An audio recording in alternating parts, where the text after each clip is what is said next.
మెల్లమెల్లగా దేవుడు హెచ్చిస్తాడు, కానీ ఒకేసారి అలాగ పైకెత్తేడు. అలాగ పైకెత్తేస్తాడంటే ఎవరు తెలుసా?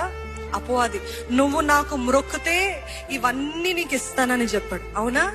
So simple. ఒట్టి అపవాదికి మ్రొక్కాలంట, రాజ్యం ఇస్తాడంట, పేరు ఇస్తాడంట, ఘనత ఇస్తాడంట, డబ్బులు ఇస్తాడంట, అధికారం ఇస్తాడంట. కానీ దేవుని పద్ధతి అది కాదు.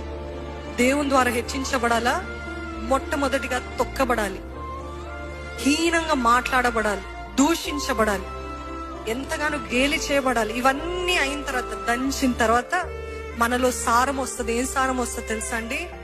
వినయం, సాత్వికం, దీర్ఘశాంతం, ఓర్పు, సహనం, ప్రేమ, నోరు అదుపులో పెట్టుకోవడము, సహించుకోవడము, గర్వాన్ని అణుచుకోవడము. ఇవన్నీ వచ్చిన తర్వాత అప్పుడు దేవుడు అంటాడు, yes you are the right candidate. అర్థమవుతుందా? అప్పుడు దేవుడు హెచ్చిస్తాడు. ఈ ఊరికే దేవుడు ఎవరిని హెచ్చించడు.